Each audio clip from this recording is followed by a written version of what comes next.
Hello, everyone, and welcome to the JT and the Jersey Jewel Radio Show, baby. First ever. That's right. Hey, John. Hi, Jerry. How are you? I'm good. How are you? You know, I feel like $100.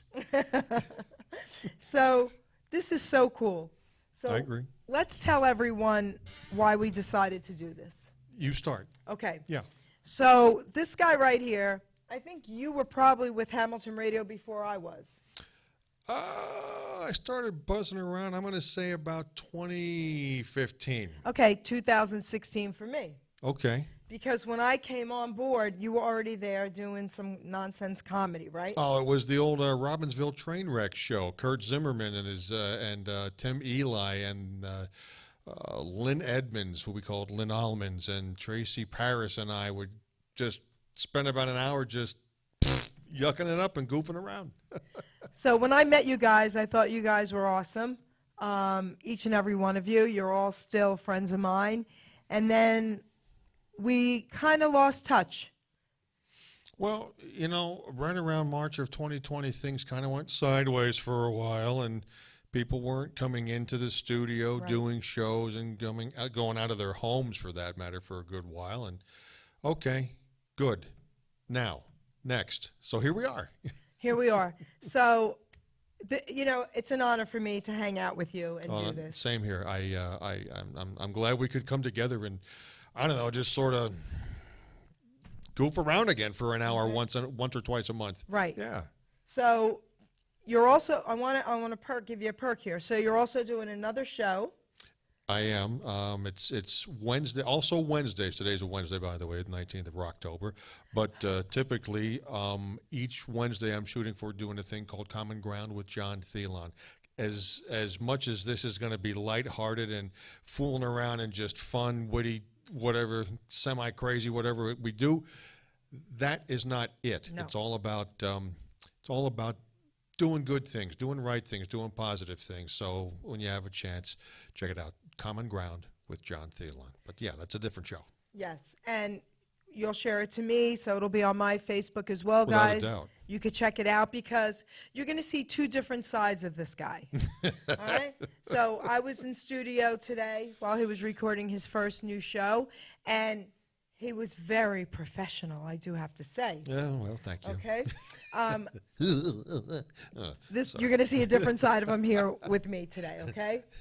So I want to talk about my book a little bit first. Please, good book. Check the book. Talk about the book. All right. So everyone who knows me knows I am the author of. I'm not an addict. I'm just an ass. I'd rather be a smartass than a dumbass, guys. And you know what, guys? I don't want to go through my spiel that I go through with my other radio shows about it, but I do want to say this. I'm a nutritional health coach. I'm a recovery coach. All my services are free because everyone needs to know they're not alone and there's someone that they can talk to. Please, please, please reach out to me, okay? I don't even consider myself celebrating sobriety. 32 years ago, through the grace of God, I changed my life. And that is what this book is about, looking at addiction and recovery differently. Okay? So there's a lot of my silly poems in here. Maybe if we get a chance, I'll read one through the show. But guys, this is, all right, I don't want to say this is a book of comedy because it certainly is not. But a lot of the poems will make you giggle because here's the thing. Look at the cover. Okay? Look at the cover. So, you know, I'm not a very serious type person. And I think we need humor in our lives, in every situation. I agree. And, you know, almost, let's just say this, almost every situation. Well, pretty near. I mean, Yes. you know, it's a section. I remember my parents and my grandparents would get the Reader's Digest, and there was a one section in there all the time called "Laughter is the best medicine," and it really is. You know, I have now. Okay, I don't. I'm not like overtly going over the top, but I'm the guy at the serious thing when we're gathering at the hospital when there's something serious or when we're, you know, God forbid there's a funeral. I'm not yucking it up like Krusty the Clown. Hey, kids. But, you know, it's kind of like the, hey, do you think you would have picked out that tie in the zone, or did somebody, is that a clip-on? And stop it. Shh. What? Okay? You got to... Meanwhile, you know, Uncle Mo is laying there with no jacket on, with a jacket with no back in it and short pants on. He's embarrassed by the rouge. You know he's got to be, but I'm the guy points it out very quietly. You have to laugh, otherwise, you know what? It's going to be. It's very easy to go the other way. So good that you have those things in that book. I have to bring humor into almost every situation. It's true. And you know. The reason why I drew this silly, I'm an artist, so I could have really drawn a really great donkey, but I chose not to. I chose to make it as silly as could be with the heart-shaped butt in pink and purple, you know, because I want the struggling addict to look at this and smile and giggle and know that it can help you. So if anyone thinks my book can help them, or a friend or a loved one, I do. Go to Simon & Schuster's bookstore, Archway Publishing. You can go to Amazon, it's on BAM, it's everywhere, right, Barnes & Noble. Guys, and I mean this, if anyone truly, truly, truly cannot afford my book, please reach out to me about that as well. So having said that... This I know is true, seriously. Worthwhile work, a worthwhile read for those who need it and maybe those who don't, so to speak. And if there's monetary, financial issues, we can get it, she'll get it worked out. Okay? Thank you for that. Just saying. Just saying, baby. Facts are facts. So, all right, I'm going to now open this up to you because I cannot wait to hear what you want to start this show with. Well, you know, I did a little research here before we gathered today, and found myself a few, maybe 3 or 4 shall we say, interesting items in the news, okay? Dateline Albany. Man charged with smuggling pythons in his pants, mind you, at the U.S. border. Okay, Albany, New York. A New York City man says he's been charged with smuggling 3, not 1, not 2, 3 Burmese pythons in his slacks at the U.S.-Canadian border crossing. Yeah, guy by the name of Calvin Bautista, he's 36 years old. He's been accused of bringing the hidden snakes on a bus that crossed over into northern New York about 4 years ago, July of 2018. Now, here's the thing. You may know this because you dig the snakes. Me? Brr, not so much. Importation of Burmese pythons is a bozo no-no, boys and girls. Yes, it's regulated by an international treaty and by federal regulations listing them as injurious to human beings. You think? Okay, so I have to interrupt you. So I did not know what he was going to talk about. So he has this little laptop set up, and I peek over, and I see the word snakes, and I start cracking up. Yeah. And I show him a ton of photos I have in here. I had a snake massage with 4 incredible, one was a boa, one wrapped around my body, kissing my lips. I mean, it was crazy. But I had a ton of snakes for pets as an adult. And at one time, I think I had 6 snakes. And from grass snakes to boas. So I used to love hanging out with them and wrapping them around me and going out in public with them on me, and people would be screaming. So I love snakes. No, there was, I'm trying to think when this would have been, early 90s. Oh boy, my first wife and I went up to Niagara Falls, not for our honeymoon, we're just, let's go to Niagara Falls. Okay, we were in our 20s and we just went. And there was, I don't know, some little inside zoo, inside petting animal place up there. Yes. And this dude, he was wearing like a scarf, well, a boa, hello, but like a scarf, this snake that Yes. was literally this big around. And I'm like, and he's like, well, you want to pet him? I'm like, no. 6'3", 245 or thereabouts at the time. You want to pet? Nope. You sure? Yeah. Oh, come on, pet him. And my wife was like, oh, go ahead. I'm like, oh, I can't be half a sissy in front of my wife. So I pet the damn thing. And I'm like, oh, seriously, that's not what I expected. Okay. You know what I mean? I'm like, okay. It's like, but I got to tell you, it was like one big giant muscle. Okay, so I want to share something that you may not know about snakes, and I'm sure most of my listeners and your listeners, ours together, probably don't know this, all right? Go ahead. This is so ridiculously cool. So I believe, other than cockroaches, I don't believe that they have a reason to live, okay? But other than them, I think there's a purpose for every animal that God created.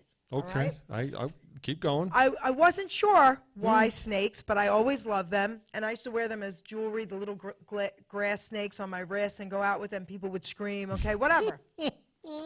My daughter surprises me, and she's not a snake person, but she's not afraid, but she doesn't love them like me. So she got in some photos with me. She surprised me with a snake massage a few years ago in Brooklyn for my birthday. So we drove, and we met the woman, Serpentessa, okay? Serpentessa. Yes, and she had all the snakes there, and here I am on the massage table, and they're wrapped around me and all that, but this is what the coolest part is. Are you ready? I had an injury years ago, my right foot, my left knee. About halfway through the massage, true story, me and my daughter looked at each other and thought, what the heck just happened?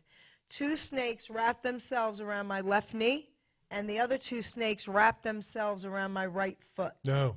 So me and my daughter looked at each other, and they were going like this, like, okay? Yeah. And I looked at the woman, and she said, I have a question. Did you have an injury in those places? And I said, yes.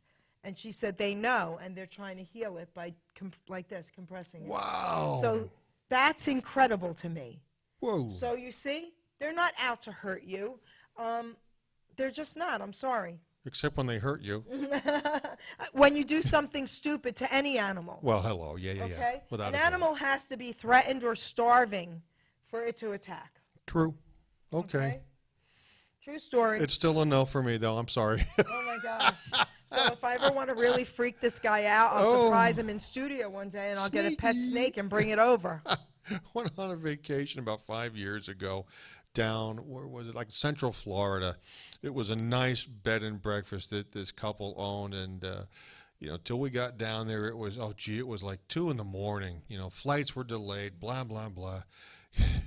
Getting the bags out, going across the driveway, sidewalk to our room, and all of a sudden this black, and it was only about long. I would pick it up, honey. It was about as wide, about as big around as my thumb, and it was only about a foot and a half long. All of a sudden, just right across the side. I'd walk. I thought she was going to have a conniption. Next morning, I'm not going out there. I'm like, oh, come on. It was just a little black snake. Now, okay, that, no big deal, but those, big giant pythons. Oh, no, good. I love I'm them good. wrapped around me. Oh, my gosh, I just absolutely love them. Eek. But I'm crazy anyway, and then you'll tell me what other nonsense you have on your laptop, okay? But wait, I want to say this. I'm crazy anyway. So I've been all over the world. I love zoos all over the world. So Australia. So I went to the Crocodile Hunter Zoo with my Australian mates. They brought me there. And it was incredible. And I got to hug every creature in the world, okay? There was an alligator or a crocodile. And I forget, I wasn't there. I was with my father. We might have been in Australia with my dad at the time, years back. And my daughter was very young, okay? Mm-hmm. And I know that if you stay straight and look at them straight, they can't see you. So their eyes are on the sides. Right. And they can't attack you because they don't even know you're there. Oh, my. So I took my camera, and I ran like maybe 8 feet in front of it, and my father's freaking out. And I'm like this, like, be quiet. And I got the coolest photos. Oh, my. And just walked straight back, and I was fine. Okay, and then it ran into the water. Oh. How cool was it? Oh my! Ooh. Well, Okay. same vacation in Florida. There was a place called Swamp Fever Airboat Adventures. So we did the airboat adventures, and it was a lot of fun. A lot of fun. Pam Wiley and her husband, I forget his name, but Pam just had a birthday. Happy birthday, Pam! Happy birthday. Great people, and it was a nice afternoon. We were there when the water was low. It hadn't rained for a good while, so the actual little lake swamp was very low. But there were gators, and sure enough, what they had when you came out, if you wanted to, they had one that might have been about so long. I love it. Well, you know, I got to say, not a snake, It's crazy. not a snake, But a P.S. little baby gator. Well, again, about 2.5 feet long. That's a baby. And they wrapped its snout because clearly their strength is closing, Yes. not opening. So they just put a little. It even looked like electrical tape, but it wasn't. It was just some vinyl, Right. and that was the end of it. Nice and gently, he couldn't open his mouth, and I held the darn thing on my shoulder like this, like it was a baby. I'm like, okay. And you right. weren't afraid? No. See, I wouldn't be afraid, but I would think he would because Snakes. the snake. Different. All right. Different. That's great. So come on, what other nonsense? All right, so here, we're going to go to Berlin, Germany. Okay. The man bites police dog and the woman punches the officer. Police in Germany said Friday they detained a man for resisting arrest and biting a service dog. I'm sorry. Wait, What? what? The service dog didn't bite the man? For resisting arrest and biting, the man now did this, biting a service dog. Okay. Officers were called to a dispute between two 29-year-old men and a 35-year-old woman in the western town of Ginsheim, Gustavsberg, shortly after midnight. The trio acted in an extremely aggressive and uncooperative manner, police said in a statement.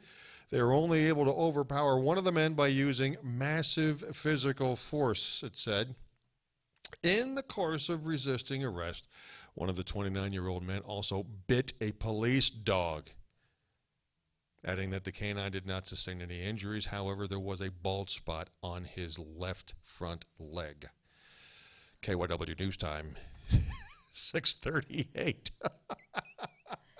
So give us a little treat, a little bit more with your imitation. Of? Arnold, come on.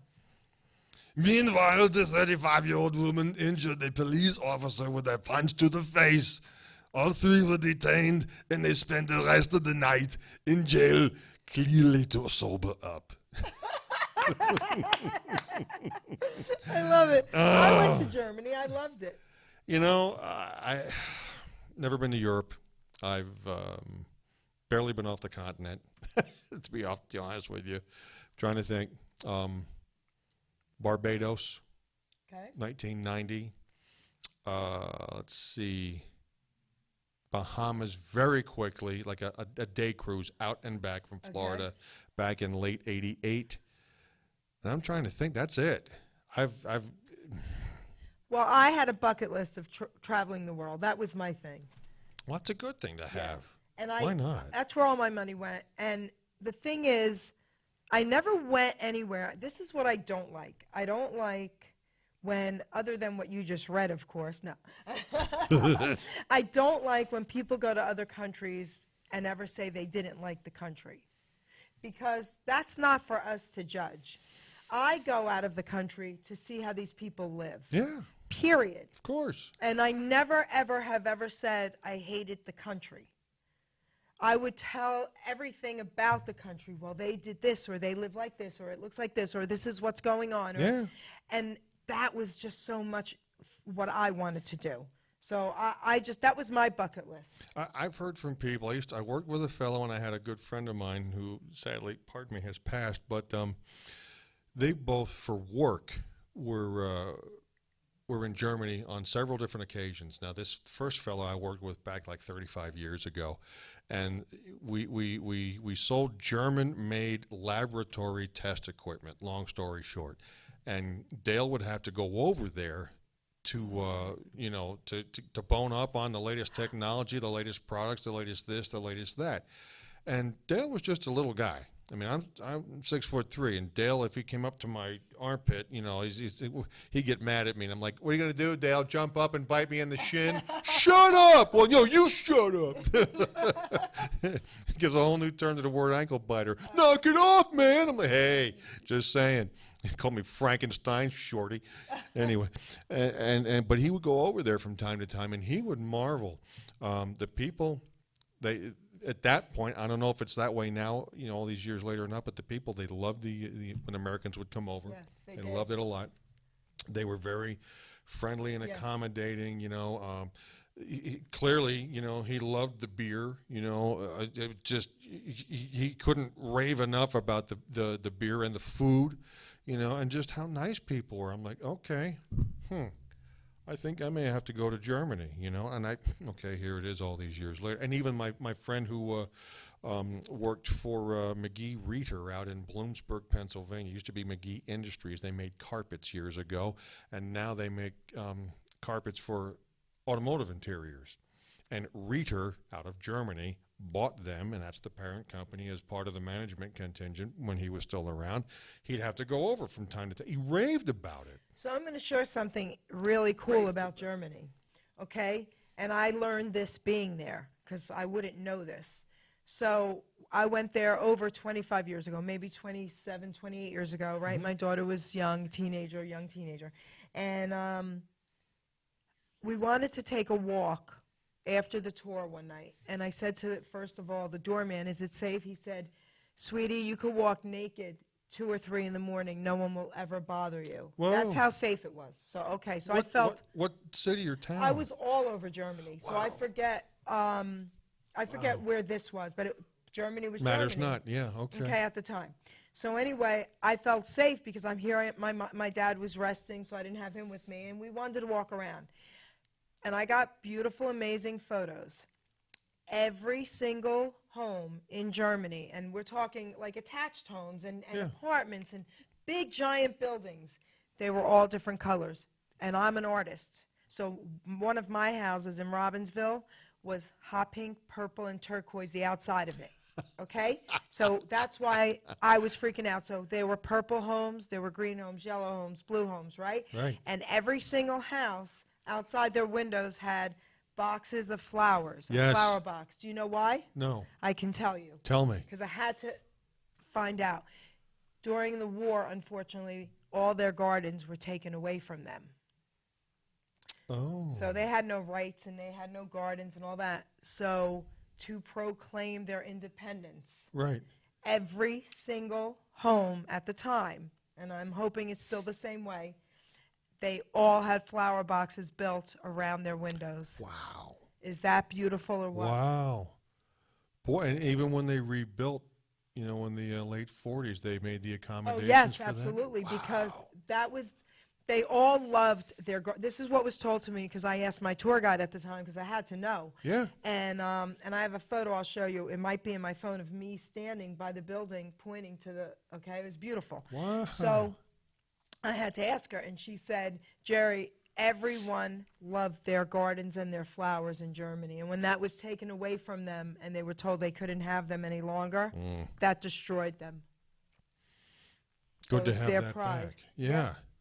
Well, and not for anything. I mean, you hear all those horrible stories about the horrible contingent of horrible people that were over there doing horrible things back then. My great uncle married a gal from Germany, Ellie. And, you know, he was, I mean, gee, this is in the 70s, and he passed away in 72. And I think Aunt Ellie, she hung around, I don't know, several years later. But she was just a lovely gal, just a real nice person, you know. And I didn't know from anything. I'm you know, what, I'm 6, 7, 8 years old. You know, Germany schmermany. I just, you know, oh, she's from Germany? Oh, that's nice. Thanks, Mommy. I appreciate knowing that. Here, I didn't know all about all of this other nonsense that was going on when she was a young gal back in the... But just as nice as could be. That's right. Just as absolutely wonderful and nice as can be, which goes back to, again, my friend Randy and my colleague Dale. Every time they go over there, they come back raving about the people. Well, I want to share something about my dad, God rest his soul. So my dad was a child during the war in Italy, and there were German soldiers that went over there. I bet. And he remembers walking and kicking up a stone, and it hit one of the soldiers in the foot, a little rock. And the soldier, German soldier, pointed a gun at my dad as a child, and he ran away. So when we were planning this trip, that was something my father, I guess, held on to, which I didn't know. So when I was planning a trip, he said, okay, we can go anywhere you want, but not Germany. So I said, why not, Dad? And he tells me the story. I said, oh, okay. So I go to my travel agent. Of course, I booked a trip, and I come back, and I'm like, Dad, the trip is booked. You know, I was like in my early 30s. And he's like, we're going to Germany, aren't we? I said, we sure are. And he loved it. He loved it. And he was like, thank you. Oh, yeah. Yeah. It was amazing. Well, you know, what was is not what is. Thank God. But, Yes, but still. it was amazing. Good.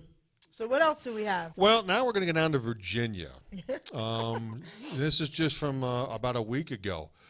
A woman is holding out hope, it says here, for a missing Virginia blue ribbon squash. Was the Blue Ribbon Award-winning squash stolen or misplaced? The world may never know. After all, it's kind of hard to misplace a 4-foot-long squash. Hey, is that a squash in your garden, or are you just happy to see me? Yeah, evidently this Lydia Nichols from Chesterfield, Virginia, she told one of the radio stations in D.C., WTOP, that she's holding out hope that she's going to be reunited with this Tromboncino squash she Freudian slip much, that she grew in her backyard. It won a blue ribbon. Okay, so Won a blue I ribbon. want everyone to know, and this is the God's honest truth, I do not know anything he's going to be talking about.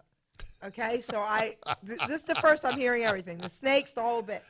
So, all right, she wins a blue ribbon. She wins a for blue it. ribbon. She takes it to the fair in Richmond. Takes it to the fair. Okay. She started as a wee small little seed back in the spring, April, okay? And as it was growing, she evidently could tell it was going to be something pretty amazing. So now, most butternut squashes evidently are grown as winter squash. Tromboncino squash is harvested and eaten when the fruit is young and tender, like yellow summer squash and green zucchini. So anyway, by the time she picked this squash out of the garden, 47 inches long, and it was just about 9 pounds. Hold that thought. So she takes this 9-pound squash to the fair. Yep. She wins a ribbon. Yeah. She comes home with it. No.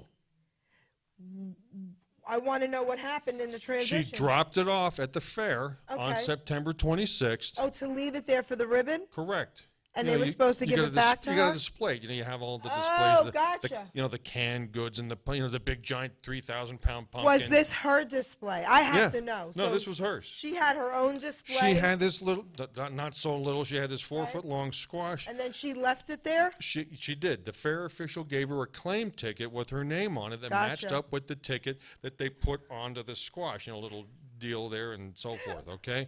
So this way, you go to pick it up when the fair is over and the judging is gone, or through, rather, and you Okay. give the guy the ticket, the guy gives you your squash back, and off you go.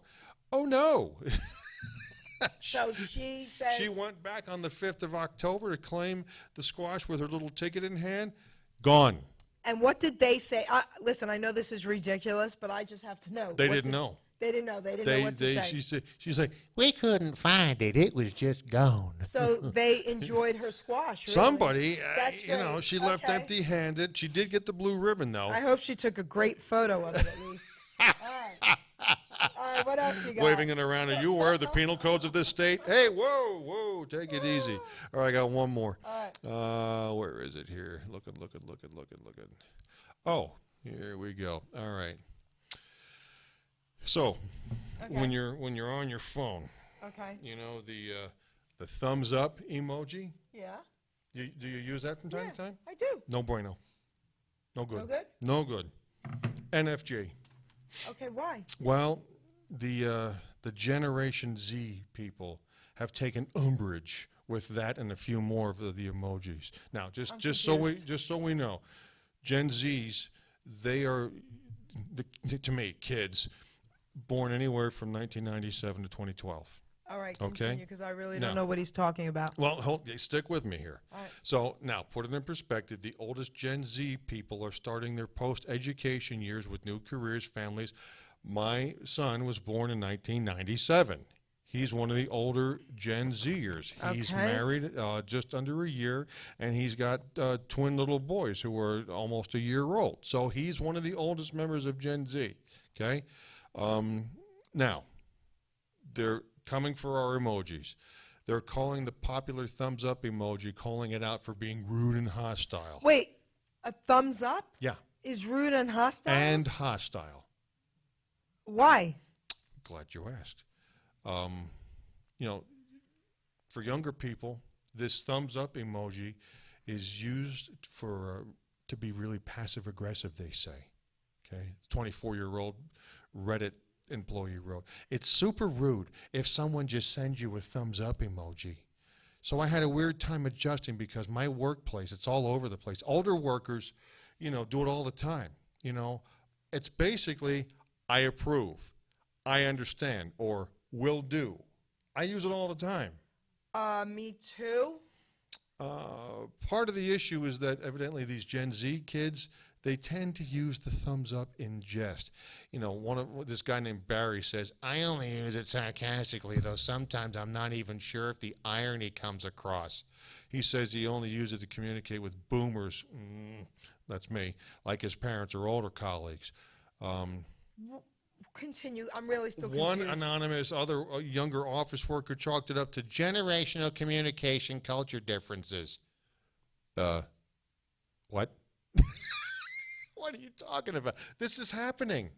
This is happening. I am in shock. Okay? My grandson is going to be 22. I have to ask him if he knows about this. Oh, yeah. Many of these Gen Z kids, they have officially canceled, really, the thumbs up emoji after it was, again, deemed passive aggressive. They've officially canceled the thumbs up. Everyone my age in my office doesn't do it, but the Gen X and the boomer people always do. It took me a bit to adjust and get it out of my head that it means that they're mad at me. It doesn't mean we're mad at you, dummy. Other people think it's dismissive, like, good, fine. You know what? Sometimes, good, fine, is exactly that. Wait, okay.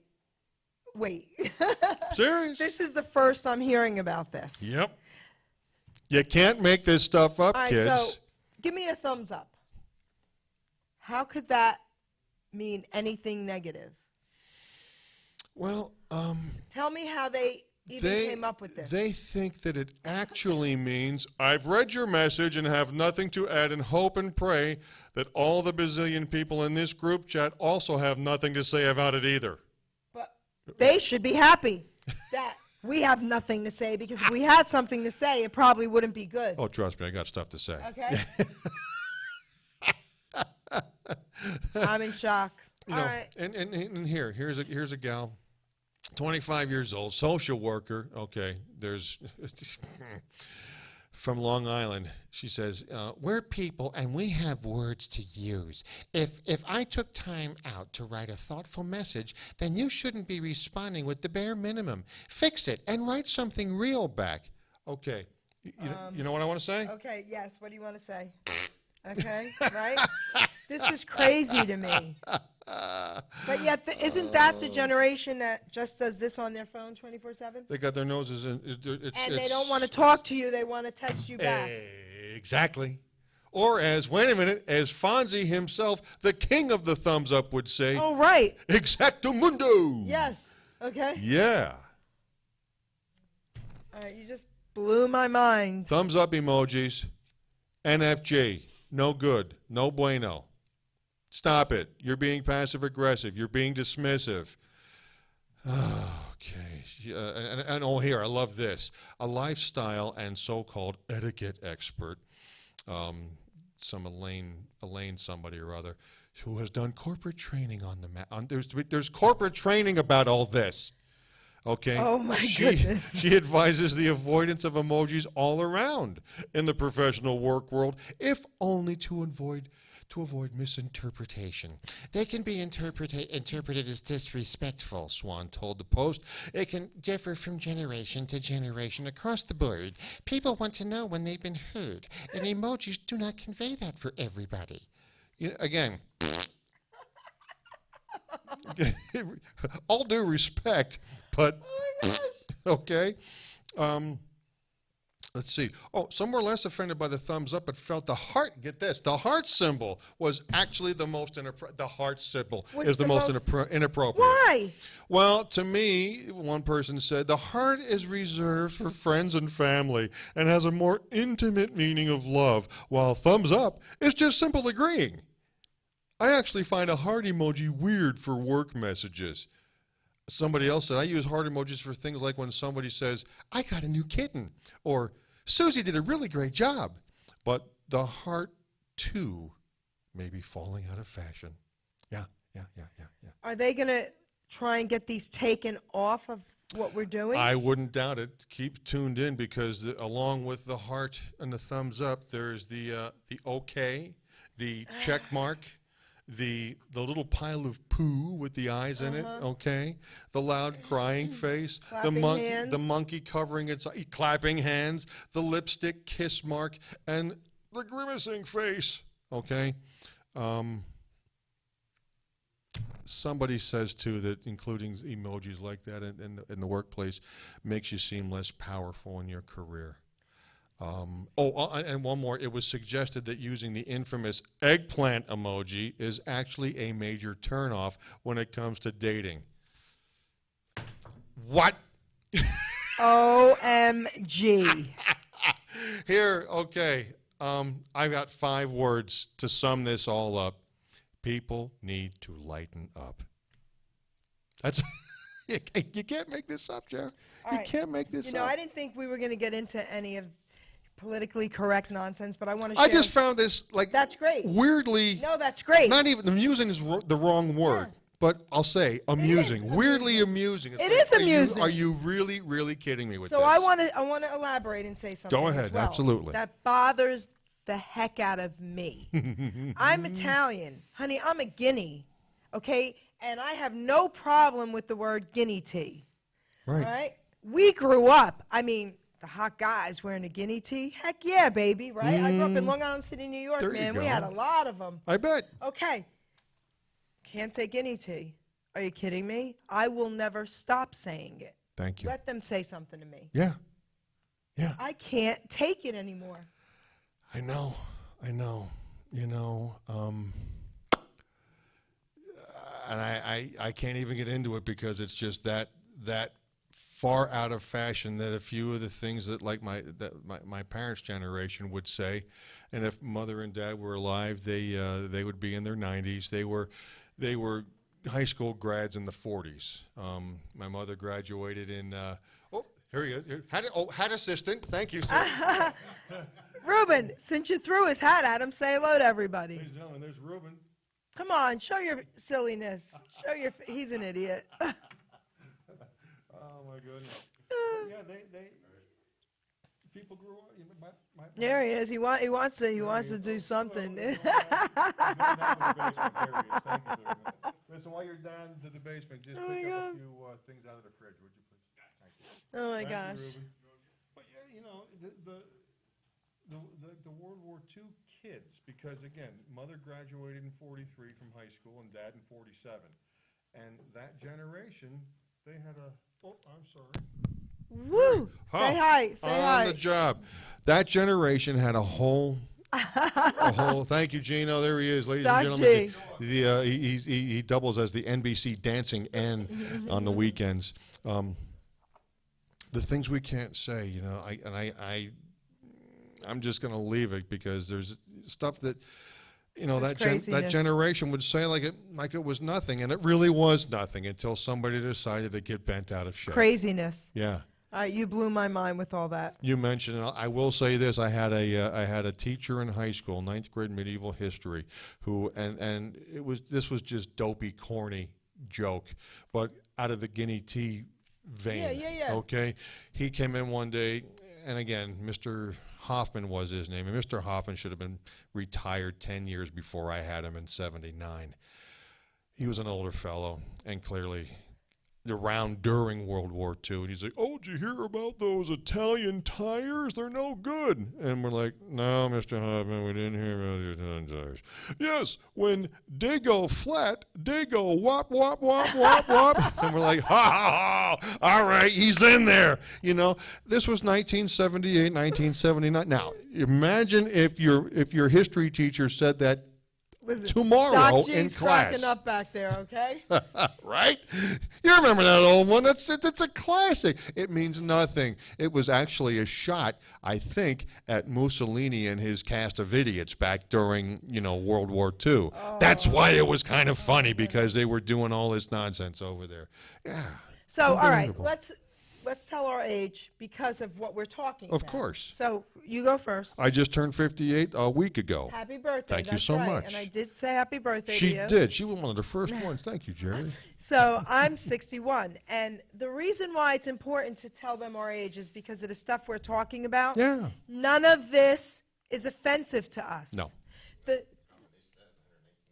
Right? There you go. 119. Phone call for you, Ruben, in combination, the other okay? room, down the street, in a But- different town. None of this is offensive to us. No. We grew up with worse than this.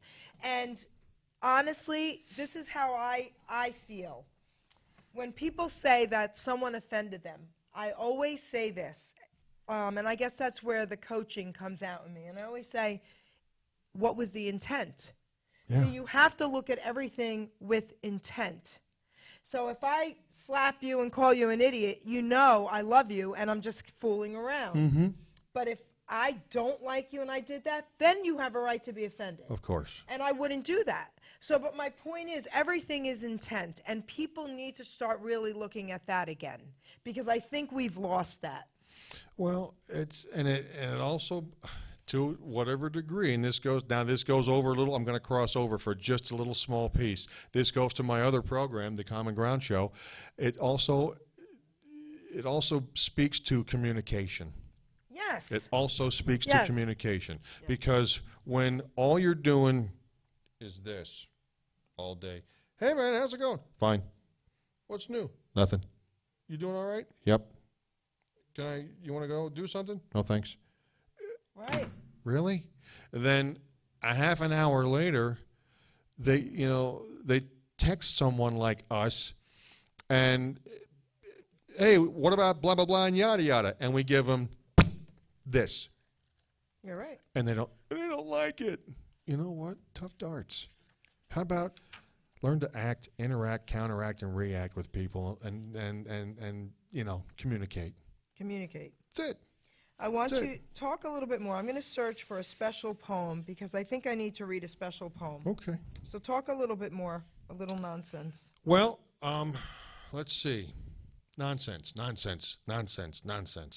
feel like I feel like, hold on a minute. I feel like Mel Brooks in History of the World Part 1. Politics. Oh, do a little bit of all that nonsense. Come on. Oh boy. Let us have some fun with it. All right. One of my favorite movies, and again, they couldn't make it now. Okay. Speaking of Mel Brooks, is Blazing Oh, Saddles. come on. Blazing Saddles. Cleavon Little is just if you've never seen it or if it's been a long time, okay, take off your "I'm offended" chaps. Yes. And rent it, buy it, Yes. Netflix, whatever it is you do. Blazing Saddles, the unedited version, okay? Cleavon Little is brilliant as the sheriff, and when they're working on the railroad line, and "Now, come on, sing a song," and they start singing, "I get no kick from champagne, ooh." I love it. "Mere alcohol doesn't thrill me at all." No, not that kind of song. I'm talking like a work song, a blah, blah work song. Like the Camptown Ladies. And he goes, the Camptown Ladies. Again, it's just all it's all in the family. It's the Jeffersons all rolled into one. It's fun. It's funny. It's just, and you couldn't make it today because That's right. someo's going to have a problem. Someone's going to have a problem for with no good everything. reason. For no good reason. It's fun. It's funny. It's quick. It's witty. It's sharp. It's rapier. Oh my goodness, you couldn't do it.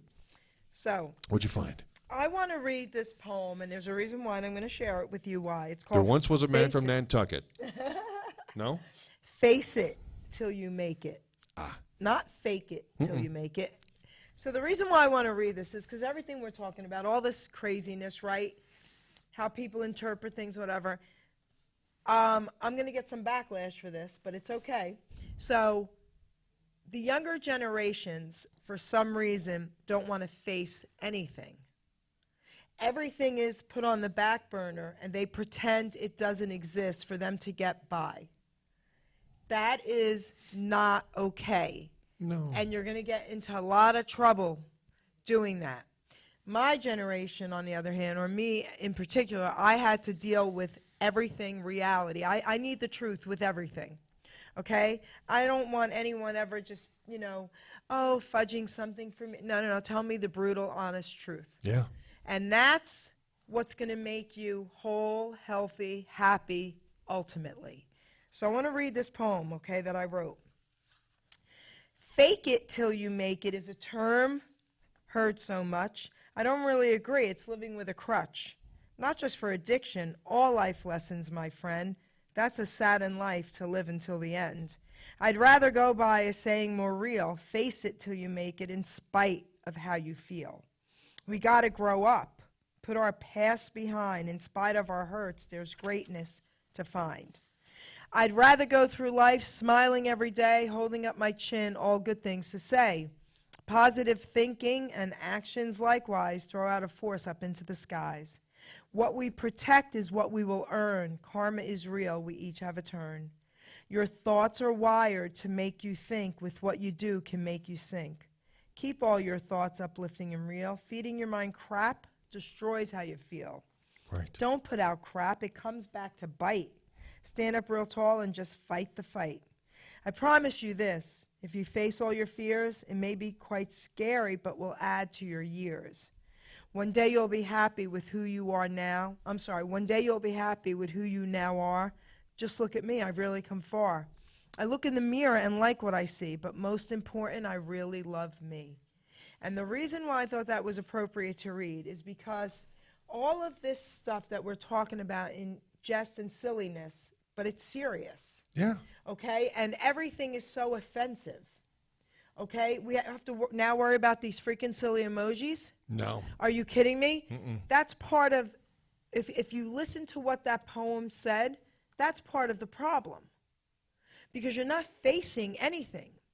Okay, that's ridiculous. I'm sorry. There's no way in hell that this could mean anything negative. I agree. So for this to take place and this to happen, these people are in a very sad state. And again, okay, I mentioned it a few minutes ago, but one of my favorite TV shows growing up was Happy Days, and one of my favorite characters on the show was Arthur Fonzarelli, the Fonz. Me too. Hey, Yes, okay? all women love the Fonz, well, baby. and I'll do them. There for a while. I don't know, circa 1976, 1977. I wasn't the Fonz. I was ready, the Johns. Hey, all right. Thank you very much. Thank you very much. Because he was positive. I mean, he was no nonsense. He'd throw down if you want to. But you ever notice? You never saw him fight in the show. He was a tough guy. Nobody wanted But to. nobody fought him. I never saw him fight. Right, because nobody wanted to fight him, but he was always ready to go. Right. But nobody because did. they thought right. Okay. They never showed him All right, fighting. but his whole thing was Yes. 2 thumbs up. Hey, okay, and that was, oh my goodness, they had an action figure, Fonzie's cool as he can be, sticks his thumbs up into the air. He's cool, not a square. Fonzie the Fonz, he's cool. Right. Okay, because, okay. How could they make it negative? And now, what? 40 years. It's been it's Is been that 40. crazy? You're right. Well, it was like 82 or 83 when Happy Days was over. 40 years later, it's upside down. Really? Really? Come on. So, And you mentioned about sometimes you just have to let it go. And I don't know why I thought of this, but as you were reading your Yes. poem, but are you a Honeymooners fan? I'm 61. What do you think? Maybe. Heck yeah. Are you kidding me? Heck yeah. Yeah, Honeymooners. I'm one of the classic TV shows ever. Norton, remember? Hey, Ralph, I got a saying down in the sewer. When the tides of life upset you and the current rocks your boat, don't waste tears on what could have been. Just lay on your back and float. I love it. You know what? Yes. Yeah. Stuff comes at you. The crap comes your way, literally down in the sewer. What do? Lay on their back and float. You know what I mean? I want to bring up 2 other shows then. Sure. All right? Yeah. So, 2 of my favorite shows of all time, and I own the box with every one of the shows for both, okay? Friends and Seinfeld. Okay. So, Friends I absolutely loved. Seinfeld was number 1. Friends was number 2. Right. And the reason why Seinfeld was number 1 to me, Friends was number 2, but very close to number 1. Friends was fun, happy, sad, life, love, right? All Yeah, that of cool course. stuff, okay, that every single human being would feel every emotion. Seinfeld, the most brilliant freaking show ever written, okay? Do you know the history of them going in and trying to get the show and any of that? No. I was a huge fan, okay? So this is what they did. They went to pitch it. Seinfeld with George. They went to pitch it. And I think to Larry. And they said, well, what's the show about? And George goes, nothing. Okay, and they're like, no, really, what's the show about? And he's like, well, really nothing. So that was really their pitch. Yeah. And the reason why I believe if it came out now, it would have been crushed is because it was the most inappropriate show. Okay? This is, and I got to meet Seinfeld, and this is what I say about the show. And they say this as well. They say, and it's totally true. He wrote about every single thing, every human being on this planet ever thought in their head, but Yep. was too afraid to say or Yep. do. Okay? They did it. Right? Oh, just use my toothbrush. Okay? Right? Everything, though, right? Oh, my goodness, yeah. How are we going to solve this? Ink-a-dink, ink-a-dink, ink-a-dink, ink-a-dink, a bundle of ink. Okay? I mean, think about the young people today probably ever seeing one, what they would think. Okay? Oh, yeah. Crazy, Oh, I right? still watch it all the damn time. It's amazing. Yeah. Yeah. Brilliant. Absolutely brilliant. Well, and again, okay, now we're to the sitcom portion of the experiment here, kids. Doc G's loving this. Look. Ba-da-ba-ba-ba. There you go. He's loving it. Okay. One of the other most brilliantly written shows, in my opinion, was Cheers. Oh, absolutely. Absolutely. Well, all right. You're using the word brilliantly written. I don't know if I would say brilliantly written as far as Cheers. I would use a different word maybe. Because to me, Well written. How about that? okay, incredibly well written. Yeah. Because to me, brilliant is more of what Seinfeld did mentally with the script. Okay, I'll give you that. With I'll the give you script. that. That was all. That was brilliant mental. I But tell you- Cheers, listen, incredible. I would sit there and howl. I mean, this is not a dig against my my first wife, but her humor and mine, we're not the same. Okay, great person. You'll never ever hear me put the bad mouth on her. It just it didn't work. That's funny. Okay, but we'd sit there watching this thing. I don't know. 90, 91, 92. It's Thursday night. It's 9 o'clock to 9:30. We're watching think Cheers, Cheers. and I'm howling, and she's I don't get that either, and I'm not saying anything against her, but no. everybody's humor is different. It's all Everybody's humor is subjective. yes. It's all subjective. And I would do something or say something, around that was, and she'd just lose her mind. I'm like, Really? Oh my God, that was great. I'm like, I'm glad you enjoyed it. That's funny.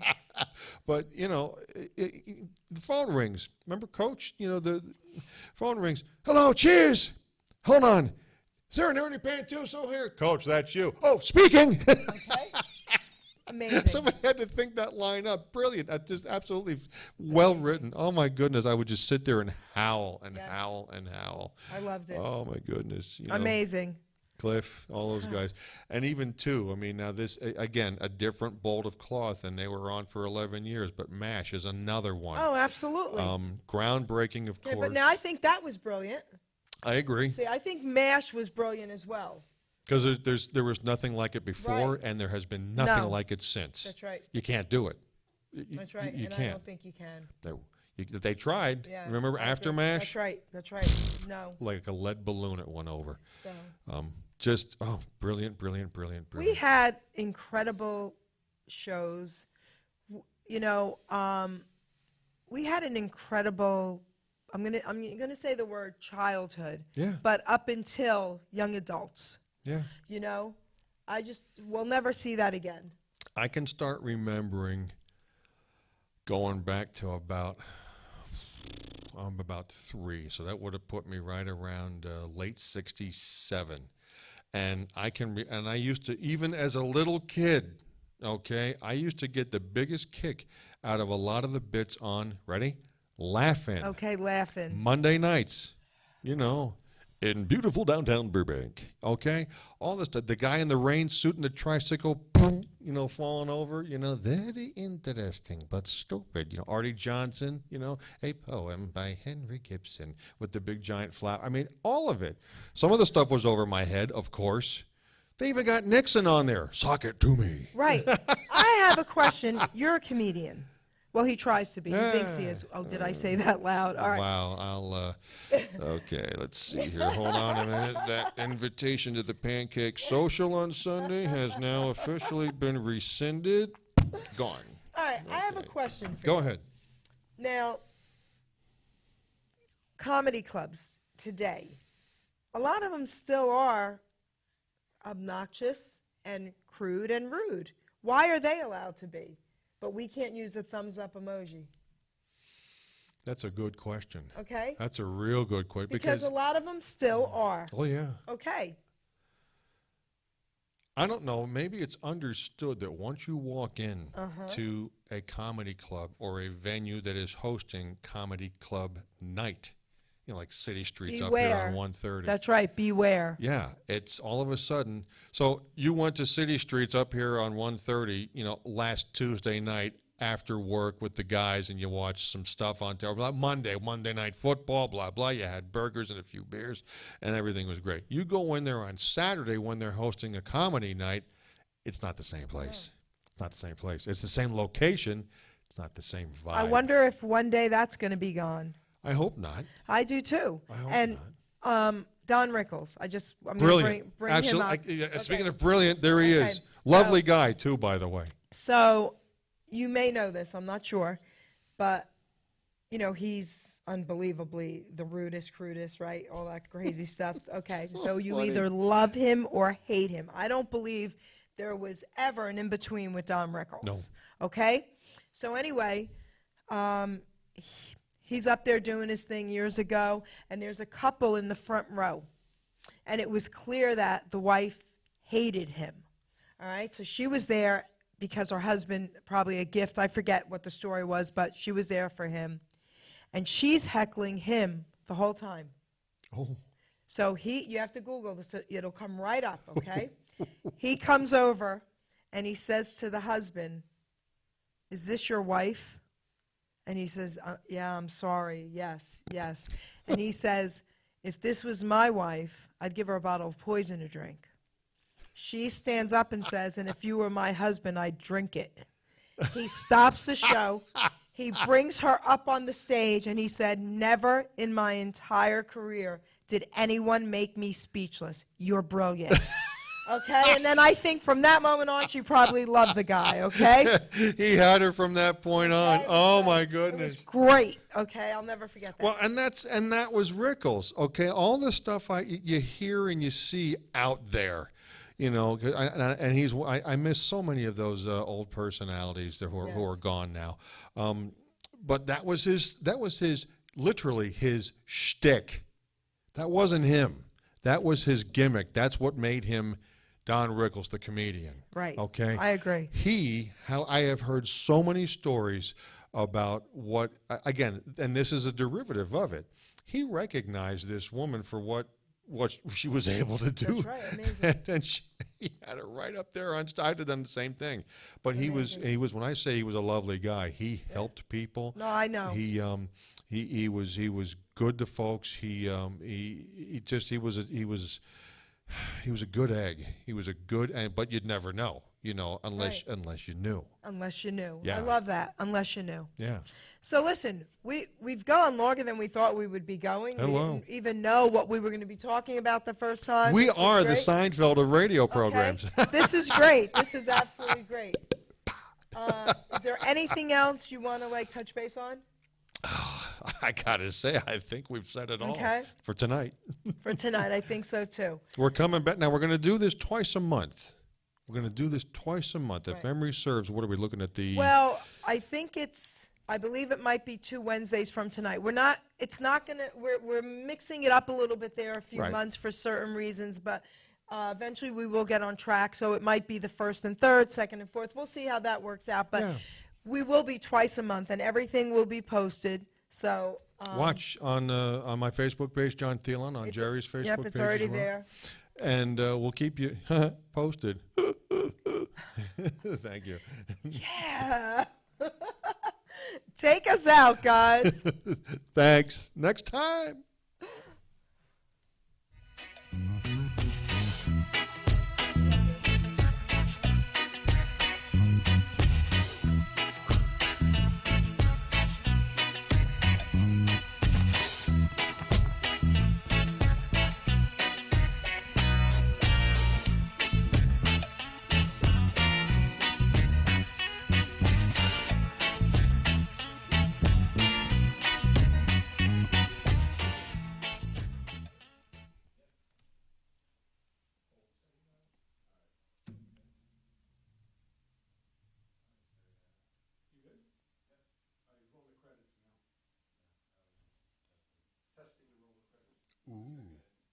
So I want to see one thing.